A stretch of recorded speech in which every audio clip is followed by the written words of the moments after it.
গতকাল সর্বোচ্চ আদালত কিন্তু এসআইআর মামলার শুনানিতে একগুচ্ছ নির্দেশিকা দিয়েছে, যেখানে সর্বোচ্চ ক্ষমতা নাম বাদ দেওয়ার ক্ষেত্রে ইআরও তাদেরই রয়েছে এমনটা বলা হয়েছে। ইআরওদের কাজে সহায়তা করবেন মাইক্রো অবজারভাররা। যে মাইক্রো অবজারভারদের নিয়োগ নিয়ে মমতা বন্দ্যোপাধ্যায় খোদ নিজে দাঁড়িয়ে সুপ্রিম কোর্টে যে সওয়াল করেছিলেন তাতে প্রশ্ন তুলেছিলেন। একই সঙ্গে কিন্তু ডিজিপির ভূমিকাও প্রশ্নের মুখে উঠেছে, যেভাবে বারংবার একেবারে তাণ্ডব চলেছে এই শুনানি চলাকালীন। সেখানে রাজ্যের আইন শৃঙ্খলা পরিস্থিতি যাতে স্বাভাবিক থাকে, কোনো অবনতি না হয়, তা দেখার দায়িত্ব ডিজিপিকে দেওয়া হয়েছিল। আর সেই ঘটনা বারংবার কিন্তু ঘটেছে। জাতীয় নির্বাচন কমিশন ইতিমধ্যেই ডিজিপির কাছে শোকজ করে হলফনামা চেয়েছে। আর এই গোটা ঘটনা নিয়ে ইতিমধ্যেই রাজনৈতিক তরজা তুঙ্গে উঠেছে। সময় বাড়াতে হচ্ছে এই কারণেই, কারণ তৃণমূল কংগ্রেস তাদের প্রশাসনকে ব্যবহার করে সরকারি সমস্ত শক্তিকে লাগিয়ে দিয়ে তারা এই প্রক্রিয়াকে বানচাল করবার জন্য চেষ্টা চালিয়ে গেছে। সেটাই আজকে সুপ্রিম কোর্টের রায়ের মধ্যে স্পষ্ট হয়ে গিয়েছে। প্রথমেই বলেছিলাম এই সময় সীমায় হয় না, মুখ্যমন্ত্রী বারবার বলেছিলেন।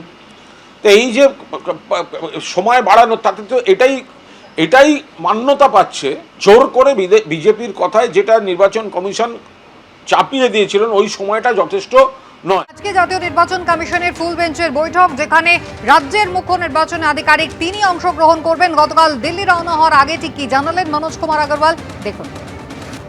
যেভাবে চূড়ান্ত তালিকা প্রকাশের দিন পেছোচ্ছে, তাহলে কি 28 তারিখের মধ্যে কোনোভাবে চূড়ান্ত তালিকা প্রকাশের সম্ভব হবে? প্রকাশ করা চূড়ান্ত ভোটার তালিকা কেন সম্ভব হবে না? কেন সম্ভব হবে না? মানে আজকে যেমন বলা হলো যে মাইক্রো অবজারভারদের নিয়োগ করে তাদের 7 দিন একেবারে প্রশিক্ষণ দিয়ে, সেই সময় কি তাদের শুনানি বন্ধ থাকবে যখন তাদের প্রশিক্ষণ দেওয়া হবে? এই সময়কালটা না, কাজ তো চলছে, আমাদের কাজ তো চলছেই। নতুন করে যে মাইক্রো অবজারভারদের নিয়োগ করে তাদেরকে যে প্রশিক্ষণ দেওয়ার কথা নির্দেশ দিল আদালত, মাইক্রো অবজারভার তো হেল্প করবে, আগে তো ওদের ট্রেনিং হবে, তারপরে ওরা হেল্প করবে, কোনো প্রবলেম নেই, কাজ চলবে। ইয়ারও কাজ তো চলবে। বাকি কোথায় আছে শুনানি? খুব বেশি তো বাকি নেই শুনানি। তার কাছে 28 তারিখের মধ্যে চূড়ান্ত ভোটার তালিকা প্রকাশ করা সম্ভব হবে। হ্যাঁ, সম্পূর্ণ চেষ্টা। গতকালই সুপ্রিম কোর্টের ছিল এসআইআর মামলার শুনানি, যেখানে একগুচ্ছ নির্দেশ দিয়েছে সুপ্রিম কোর্ট। স্ক্রুটিনিতে যেমন আরো 7 দিন বাড়ানো হয়েছে, সেক্ষেত্রে চূড়ান্ত ভোটার তালিকা 14ই ফেব্রুয়ারি প্রকাশিত হবে না। অন্যদিকে আজকে জাতীয় নির্বাচন কমিশনের ফুল বেঞ্চের বৈঠক রয়েছে দিল্লিতে, আর সেই বৈঠকে অংশ নিচ্ছেন এ রাজ্যের মুখ্য নির্বাচনী আধিকারিক মনোজ কুমার আগরওয়াল। বিস্তারিত জানবো, আমাদের প্রতিনিধি রুমা পাল রয়েছেন আমাদের সঙ্গে। রুমা, গতকালই শুনানি হয়েছে এসআইআর নিয়ে সুপ্রিম কোর্টে। আমরা দেখেছি একগুচ্ছ নির্দেশিকা, যেটা কিছু রাজ্যের পক্ষে গিয়েছে, কিছু নির্বাচন কমিশনের পক্ষে গিয়েছে। আজকে নির্বাচন কমিশনের এই ফুল বেঞ্চের যে বৈঠক, মূলত তার কি উদ্দেশ্য?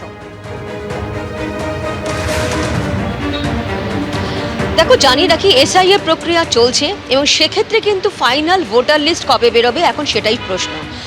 যেমন শুনানির সময়সীমা বাড়ানো হয়েছে, সিও দপ্তরের থেকে ইসিআইয়ের কাছে কিন্তু জানানো হয়েছে, তবে ইসিআইয়ের তরফ থেকে কিন্তু আলাদা করে কোনো নোটিফিকেশন আসেনি যেখানে কিন্তু চূড়ান্ত ভোটার লিস্ট কবে বেরোবে সেরকমটা জানা যায়।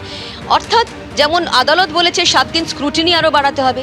14ই ফেব্রুয়ারি পর্যন্ত যদি শুনানি বা অন্য প্রক্রিয়া চলে, এরপর যদি স্ক্রুটিনি চলে, তাহলে কিন্তু 28শে ফেব্রুয়ারি অর্থাৎ একদম ফেব্রুয়ারি শেষ দিনে কিন্তু গিয়ে যদি ফাইনাল ভোটার লিস্ট বের করতেই হবে। কারণ সিও দপ্তর বলছে যদি 28শে ফেব্রুয়ারির মধ্যে যদি ফাইনাল ভোটার লিস্ট না বেরোয়, তাহলে কিন্তু তারপর যে ভোট প্রক্রিয়ার যে নির্ঘণ্ট ঘোষণা, সেটা একটা সমস্যা দাঁড়াতে পারে। এবং এই সমস্ত প্রক্রিয়া নিয়ে যেমন আলোচনা রয়েছে, সেরকমটাই আলোচনা রয়েছে ভোট নিয়ে। অর্থাৎ নির্বাচন কিন্তু একদম দোরগোড়ায়। এসআইআর প্রক্রিয়া শেষ এবং ফাইনাল ভোটার লিস্টের বেরোনোর পরপরই কিন্তু ভোটের নির্ঘণ্ট প্রকাশিত হয়ে যাবে এবং সেই কারণে পুরো নিয়েই কিন্তু আলোচনা আজকে রয়েছে, যেমন এসআইআর প্রক্রিয়া শেষ পর্যায়ে নিয়ে এবং তার সঙ্গে সঙ্গে এটাও ঠিক ভোট প্রক্রিয়া নিয়ে। এবার সবথেকে বড় প্রশ্ন, যখন এতটাই সময় নিচ্ছে ফাইনাল ভোটার লিস্ট বেরোতে, সেক্ষেত্রে কিন্তু ভোট প্রক্রিয়া যখন আবার ফুল বেঞ্চ আবার এই রাজ্যে আসবে, তারপর ফুল বেঞ্চ ফিরে গিয়ে সেখানে আবার যখন ভোট ঘোষণা করা হবে, সেটা থেকে একটা সময়সীমা লাগবে, মিনিমাম 23 দিন বা এবং ম্যাক্সিমাম 45 দিন সময় লাগবে। সেক্ষেত্রে পুরো বিষয়টা করতে গেলে এপ্রিল মাসে যদি ভোট হয়, তাহলে কত দফায় ভোট হবে? এর আগে জানিয়ে রাখি, সিও দপ্তর থেকে স্পষ্টভাবে বলা হয়েছিল যদি তাদের কাছে পরামর্শ চাওয়া হয় তাহলে কিন্তু তারা এক দফায় করতে প্রস্তুত, এমনটা কিন্তু তারা জানাবেন।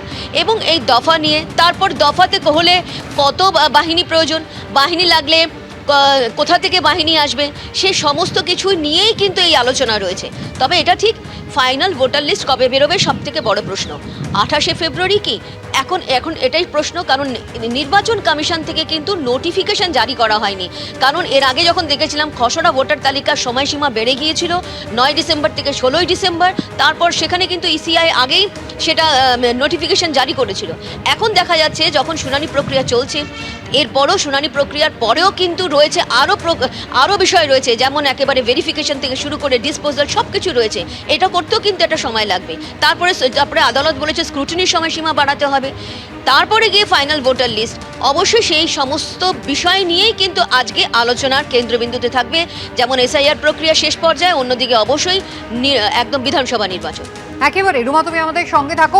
এবিপি আনন্দ, এগিয়ে থাকে, এগিয়ে রাখে।